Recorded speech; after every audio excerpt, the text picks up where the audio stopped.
Over the last half-century, Sweden has been a place that you leave.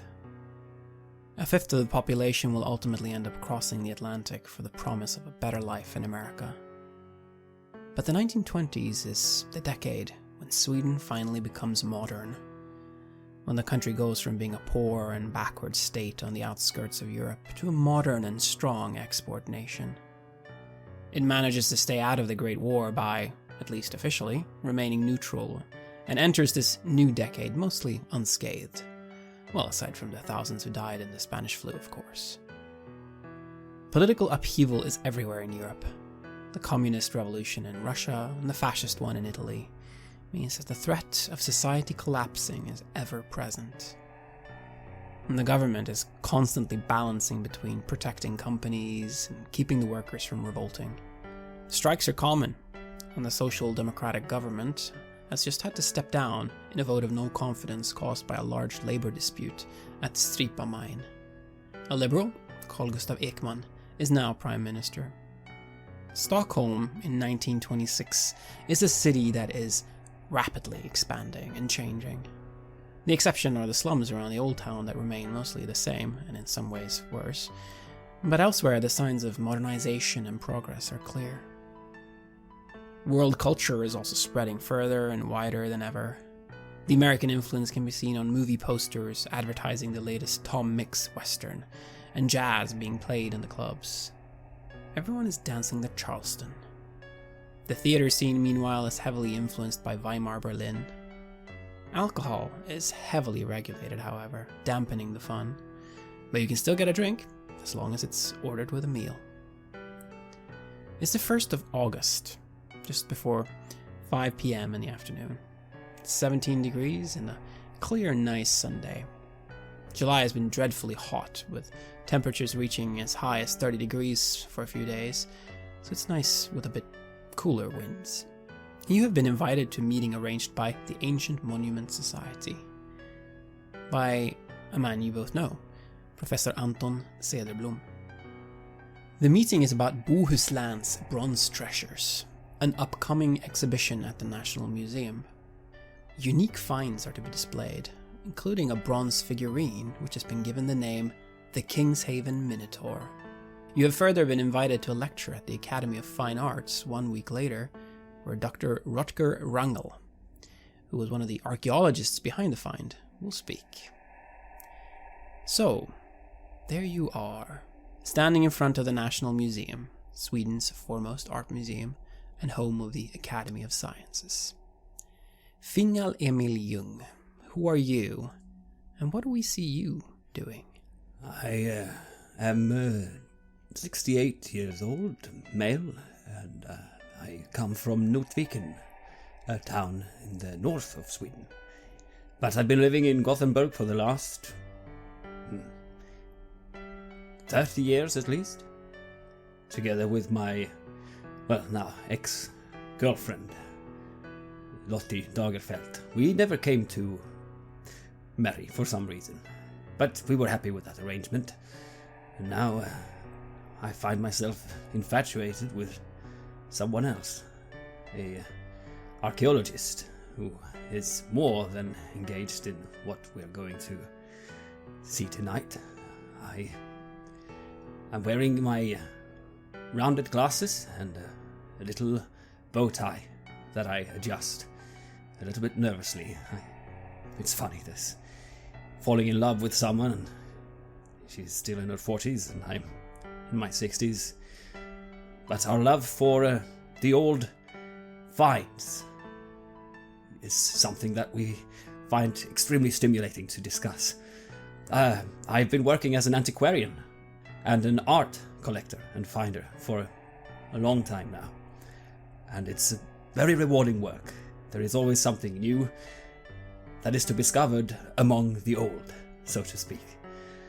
Why look forward when we have such a treasure already behind us? And it is not without excitement that I now stand there, looking up at the building and smoothing out my suit jacket as well, looking to my, well, acquaintance and my friend that's, I suppose, is standing next to me. Yes. George Crane. Who are you, and what do we see you doing? I'm a young man, a young Englishman. I have auburn hair, and I'm quite scrawny, really, although my face is sort of blockish. So it's a strange juxtaposition there. I'm not native to Sweden, of course, but I have been coming here quite regularly for the last 4 or 5 years. I'm quite fond of the culture. Mainly, though, I'm interested in the archaeological aspects of the city. There's really been some interesting finds here lately, and I have an interest in that sort of thing. I got into that through an old acquaintance, a Sir Arthur Evans, who is an English archaeologist who I have had the pleasure of meeting already. I have been able to finance some of his findings, even. After all, that's what I'm interested in doing. Financing archaeology. I know a little bit. After all, I've got a good Oxford education, as anyone my age and social standing would have. But, to be honest, I'm not exactly an expert. But the experts need money, and I have money. I am, after all, quite a well-off young man, especially being the current heir to my family fortune, as my brother sadly passed in the Great War. And so, here I am, living life. I'm excited to be here, excited perhaps even to find something new to invest myself in at this exhibition we find ourselves at.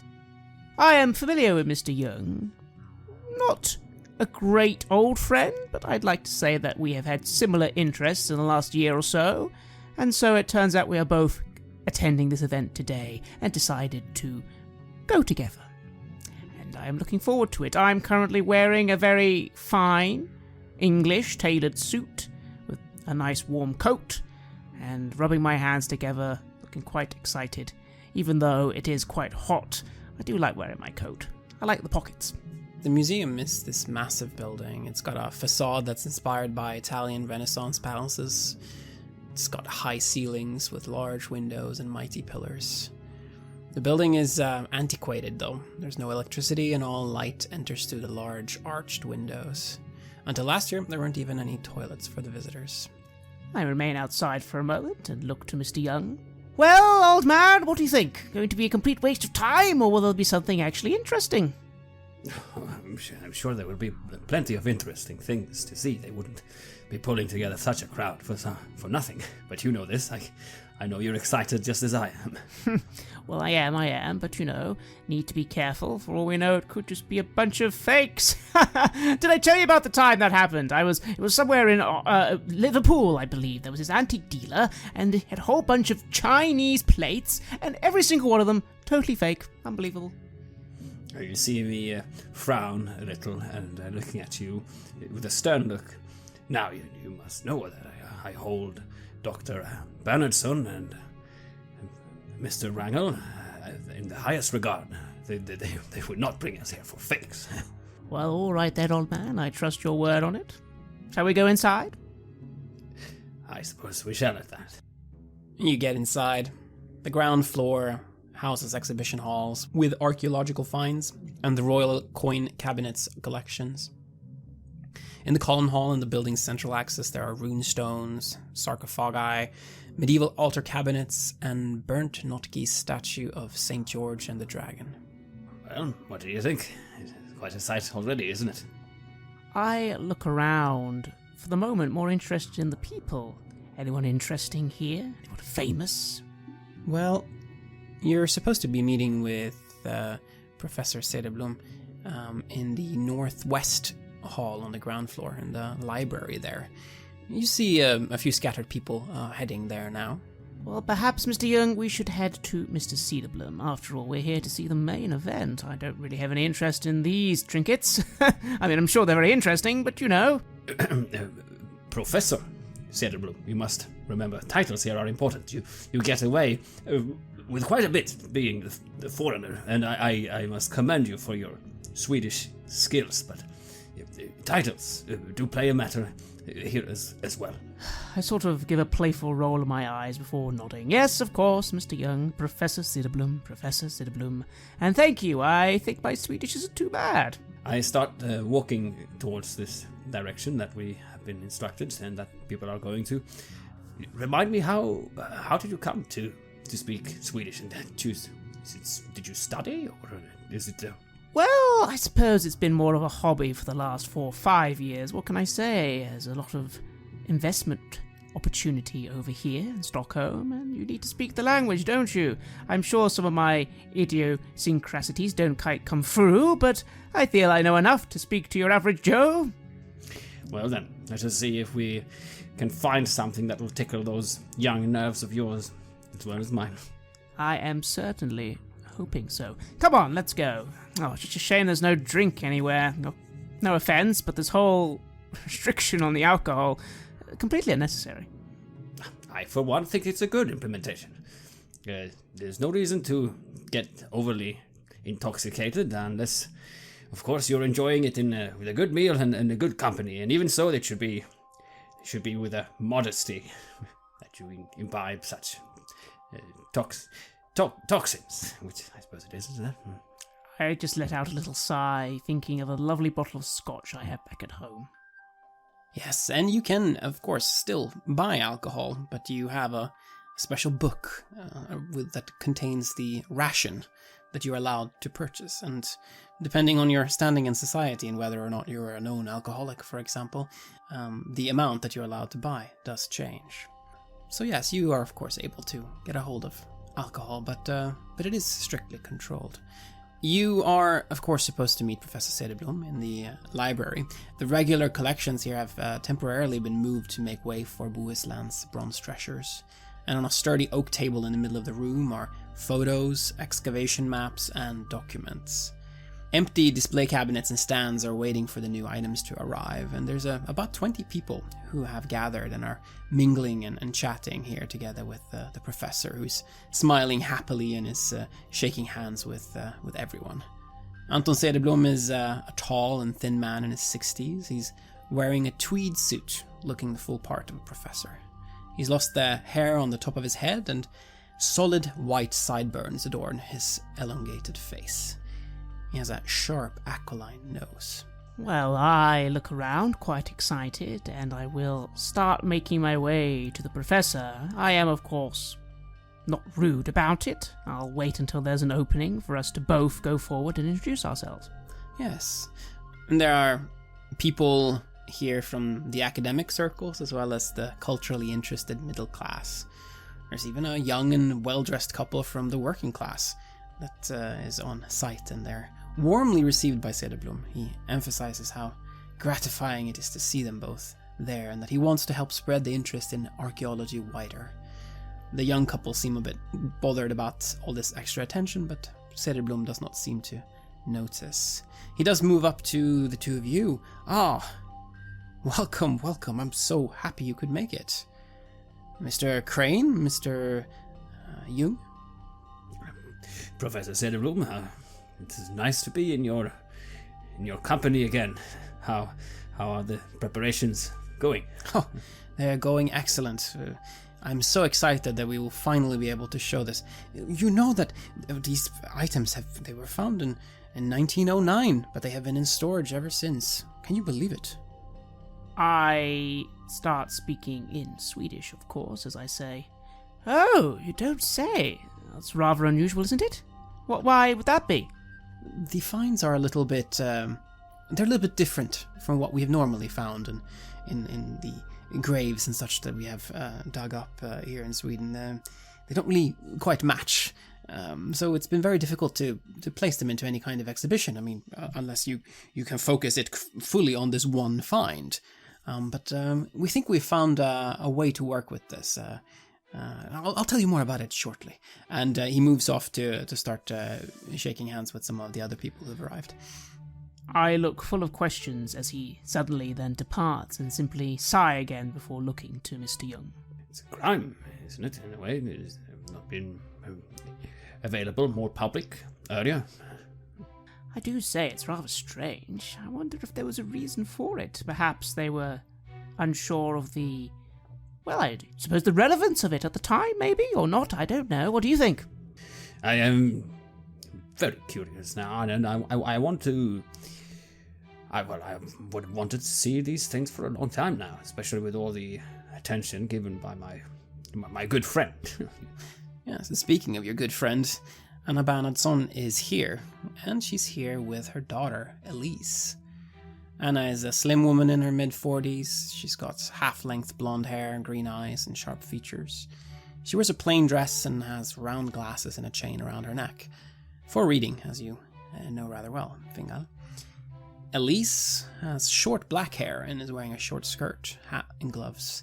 And she's clearly trying to look like a flapper, but gives a little too nervous an impression to completely succeed to appear as a liberated young woman. You know that flappers, they wear short skirts, they bob their hair, they listen to jazz, and generally flaunt their disdain for what is considered acceptable behavior for, well, elegant women. Fingal, you also know that Elise is troubled. She has had a nervous breakdown recently. She's been at Konradsberg's hospital, an asylum, twice in the spring this year. Yes, she's a troubled child, and she brings her mother unfortunate grief. I wish she would just take herself out of whatever nonsense she is doing now, and let her mother, just for her sake, find some peace. It's not appropriate how she's not dealing with her own issues. But I do my best to ignore her, the daughter, and instead focus on Dr. Bernhardsson, Anna. She is... I didn't think I could feel something like this at my age. And she sees you and she puts on a shy smile and motions for you to come over. I walk over and I try to walk with grace, befitting my position, and look over and give a small smile, not too much. That wouldn't be appropriate. No, it would not. It would not be appropriate, especially since her ex-husband, the archaeologist Rutger Wrangel, is also here. And he looks very much annoyed. Not necessarily at you and Anna, just seems annoyed in general. Yeah, there's always something ticking off his nerves too, isn't there? And Rutger Wrangel is a slightly chubby man with short grey hair and a black chin beard. His eyes are intensely blue, and he's dressed in a dark, discreet suit that would go well with a bowler hat. In his vest pocket is an expensive-looking watch. He shouldn't be annoyed, considering how much attention he's going to get from this, and he's in the center of it. He should be taking care of that, and keep a good face, and be a good host. Indeed. And just as Cederblom is about to start his presentation, a person comes rushing up, seemingly afraid to have missed the start of all this. It's a tall and slender gentleman with a large scar on his left cheek. He's got a short-cut black hair and intense brown eyes. He's dressed in a major's uniform. An officer. Ah, Major Brat. I'm glad you could make it, says Cederblom. Ah, terribly sorry I'm late. And not to worry, you haven't missed anything. Good. I hope to attend these gatherings more often in the future. And then Major Brat goes around and shakes some hands, and then he falls in line with the other people in attendance and focuses his attention on the photos and the excavation maps and everything else that's been laid out on this oak table. Before Cederblom begins, does any of you wish to engage with any of these people, or are you more interested in hearing what Cederblom has to say? Well, would Mr. Young have introduced me to his lady friend and her daughter before? Maybe not. Would you? I would have, I think, let her name slip, and probably with an obvious flush at some point. But maybe this is the first time you actually meet her. In that case, I would give a very polite introduction, saying how I'd only heard wonderful things about both of them from Mr. Young, and I would compliment the young lady on her attire. After all, that is all the rage in London these days. Elise, she looks up at you and... Oh, really? She looks happy. Like you've given her a very important compliment that means a lot for someone from the small country of Sweden who is enamored with the world out there and the Empire, of course. I'm glad to see that a good bit of our culture is spreading out across the world. Mind you, we can't take credit for all of it. I think America are the ones leading the way, calling it the roaring 20s or something, someone I heard saying. I suppose it is quite exciting. She giggles shyly and looks down. I don't pay too much attention for these young ones as they talk. My attention is focused on Anna, and I say, "You look lovely tonight, Anna." And she blushes a little bit and says, "Oh, thank you. It's very nice to see you again." Yes, me too. I'm sorry. I've been busy. Oh yeah, I fully understand. I've been busy too. Not to worry.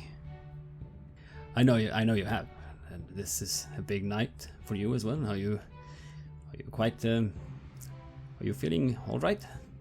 Oh, I'm fine. Nervous, of course, and she kind of leans in towards you and nods to Rutger, and he isn't making it any easier. What is he so upset about?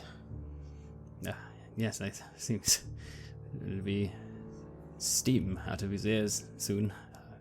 I was thinking to myself just now that he is quite in the center of attention. He should be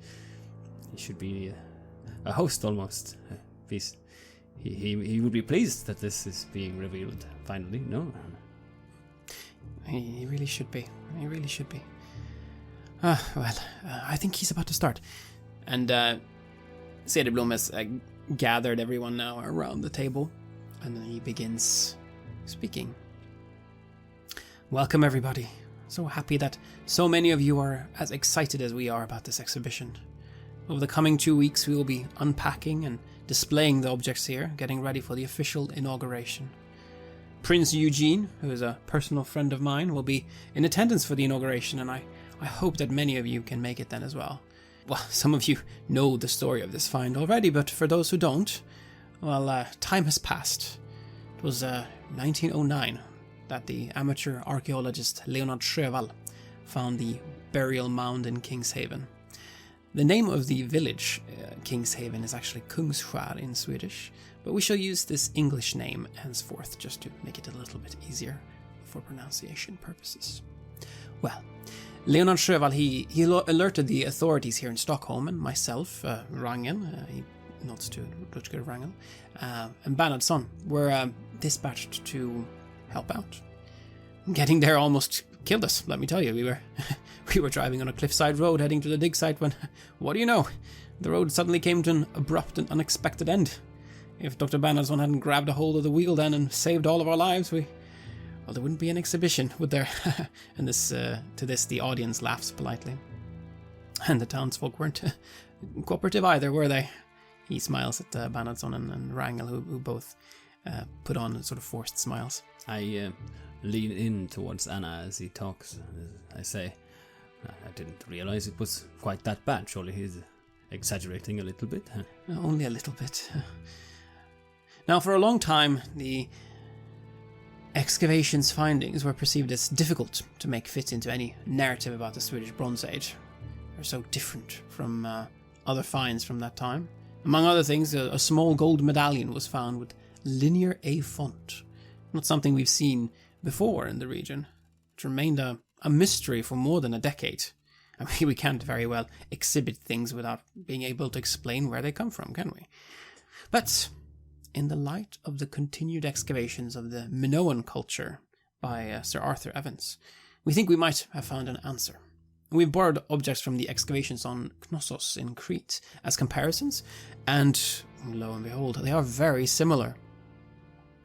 This is thus an incredible find that shows the long-distance trade routes that were active already at that time, says Cederblom, and he shows a photo of this amulet with a linear A font on it. And this one, here he shows a photo of a bronze figurine depicting a man with a bull's head, a minotaur. Wrangel found this figurine, and he has written an article about it in the magazine Fornvännen. It's called The Kingshaven Minotaur. Everyone should read that article, he says. And Dr. Wrangel will tell us more about it during his lecture at the Academy of Fine Arts next Sunday. Wrangel is again putting on a forced smile, and he nods to the group. Cederblom continues showing photos of artifacts from this exhibition a bit longer, and the audience excitedly applauds each time. Finally, Cederblom runs out of pictures to show off, and begins concluding his little presentation. Well, that, as they say, is that, at least for now. As I said, please join Dr. Wrangel's presentation next week, and, well, for anyone who wants to stay around and talk, we will be going to the lounge downstairs for cognac and cigars. Well, during the whole presentation, admittedly my attention drifted every now and then. Sometimes I do find the rigmarole of the historians a little bit dry, but I was quite intrigued by the pictures, especially of the main piece. How fascinating! I sort of joke to Mr. Young at one point. Well, they found the Minotaur, but I wonder if they found a maze. I nod and chortle politely at this, but I keep my attention focused on the presentation. I am quite struck by all these things, and finally getting a first look at what I've heard so much about from Anna. It's good, and I try to memorize pieces as well, just to keep a good conversation with her, so I can ask about them later, and if she would refer to them. Half the party begins leaving, but Wrangel, Bernhardsson, Elise, and Brat start following Cederblom, who's showing the way down a staircase to a small room that's decorated with lounge furniture and a cupboard with adult beverages and smokes. There's small windows near the ceiling that let in a faint light. Are they kind of keeping to themselves? No. You are very welcome to join. There's others who have followed as well. Well, you are, of course, quite interested in speaking more with Anna. And yes. George, well, I don't know. What is it that you are interested in? Well, I'm interested in the collection, of course. Although I suppose... Do I think Madame Elise is similar in age to me, or is she a lot younger than me? She is above 18, but not much. Bit young then. Oh, well, still an amusing companion to talk to. Sometimes it's nice to speak to people slightly similar age to myself, but mainly I want to speak to Cederblom. I want to know how much all these things are going to cost. Indeed. That is, of course, of great interest to you. Once the exhibition finishes here, well, these things might actually be quite interesting to show off, and there might be collectors willing to pay a pretty penny for them. Precisely. I'm not going to propose taking them off his hands straight away, but in the future, who knows? That's why I'm here, and I'm especially interested in, if not the Minotaur itself, then, well, one of the side things. It all looks very interesting indeed. Now then, cigars, drinks, and Cederblom is serving those who stay. Do you accept a cigar and a drink, or either way? I certainly do, both. I keep to the drinks, and even so, I quite moderately. Mr. Young, are you not a fan? These are great cigars. You really are missing out. No, I'm not a big smoker. I know it's supposed to be good for your health, but I don't know. It never quite struck my fancy. As soon as he gets his cognac, Major Brat steps forward to Cederblom and begins asking questions about the excavation. He sort of gets there a little bit before you, George. He's visibly hurried, and he almost throws himself over the elderly man to find out more, especially about this Kingshaven Minotaur and the connection to the Minoan culture. And you hear again Cederblom mentioning that he consulted with Sir Arthur Evans in Oxford, and that the connection is very strong indeed. What is Anna doing? Anna is standing there with Elise, and Elise, you see, she's kind of gotten a bit pale. She looks a bit sickly, a little bit like she's about to faint or something, like something has happened. She should pull herself together. She's supposed to be an adult woman now. She needs to learn to take care of herself. I don't have time with with that, but I'll see that Anna is with her, so I'll go and speak to Anna. Minoan culture, is it? Yes. She looks to Elise and then she looks up. Yes, indeed. I mean, it is very far away, but it certainly did happen, and it certainly was possible for the boats at the time, if they hugged the coastlines, to be able to make it this far north. But it is very interesting. What were they doing there? I mean, there was so much of interest around the Mediterranean. Why would they come all the way up here? Yes, it's quite something, and that they decided to bring such things that were not necessarily tools, but it seems if this Minotaur, for example, and other of the things there in the collection, they seemed like they were of a less than practical purpose. And you said it was found by an amateur archaeologist first. Leonard Sjövall in Kingshaven. He found it, and he asked for our help.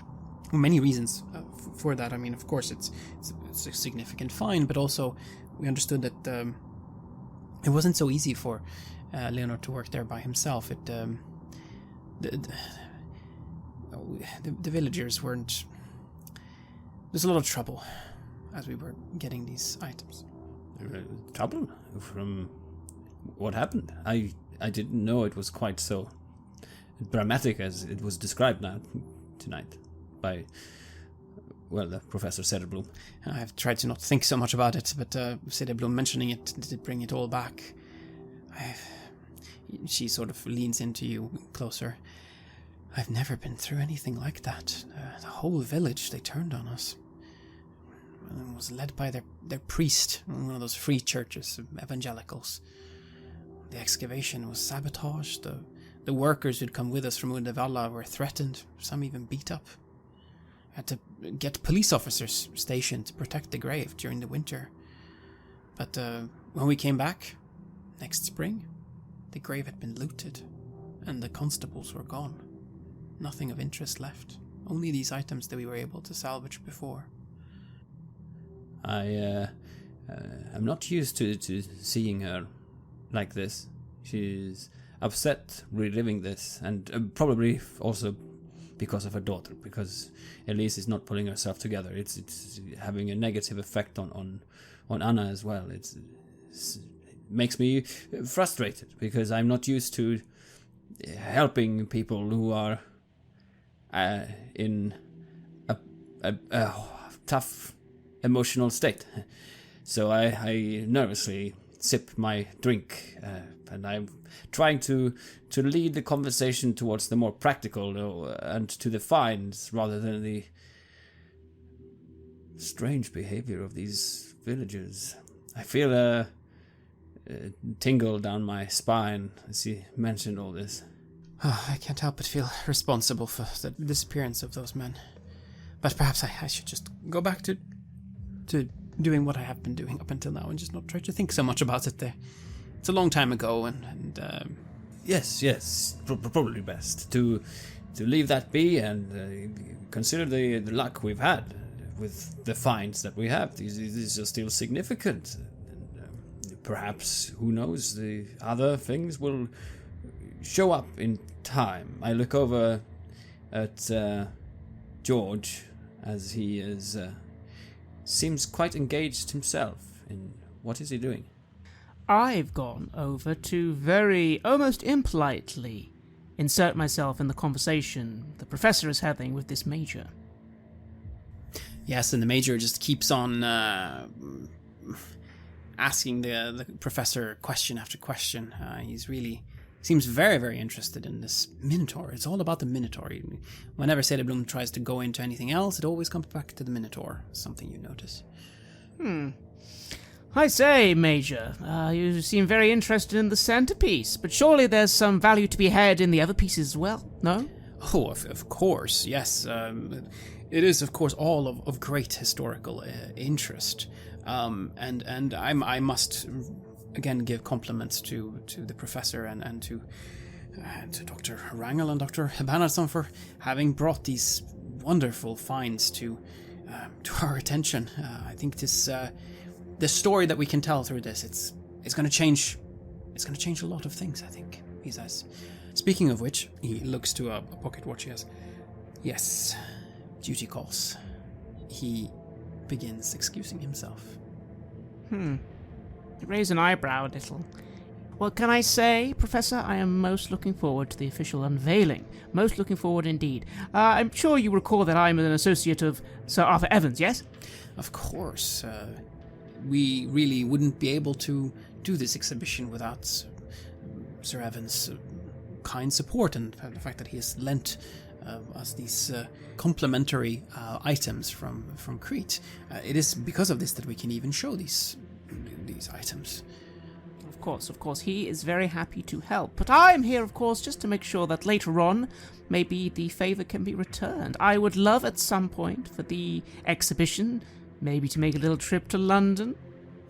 In the future, of course. Of course, we would be happy to tell the story of what is happening in Sweden, and we would be honored to be shown at one of the great museums in London. Yes.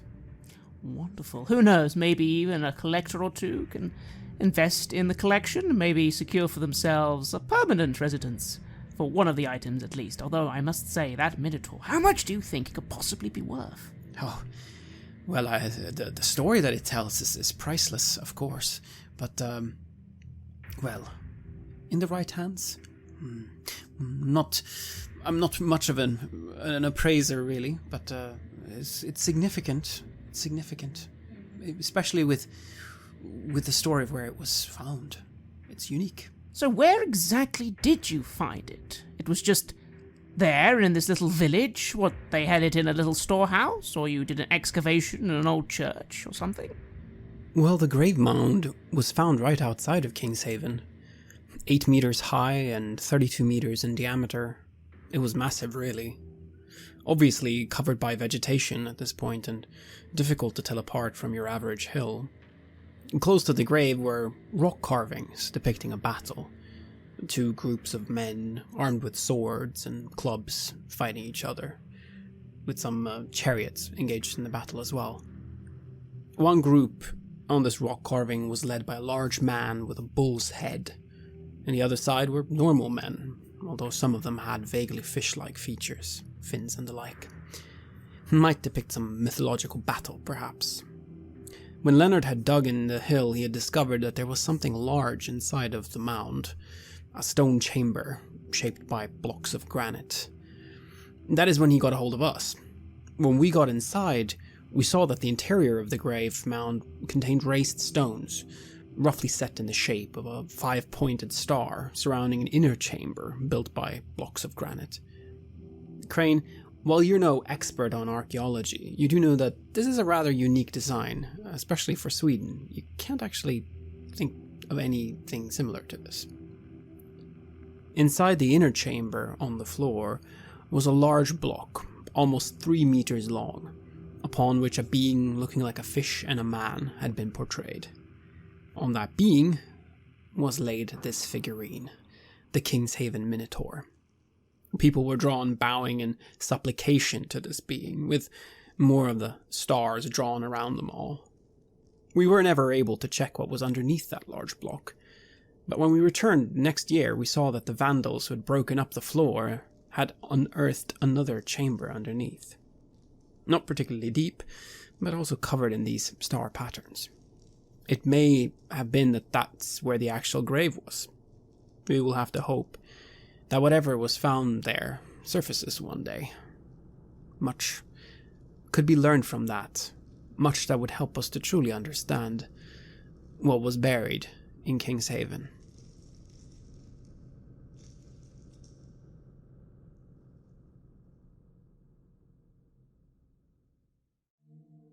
You have listened to an episode of Red Moon Roleplaying, where we played the Kingshaven Minotaur for Call of Cthulhu 7th edition.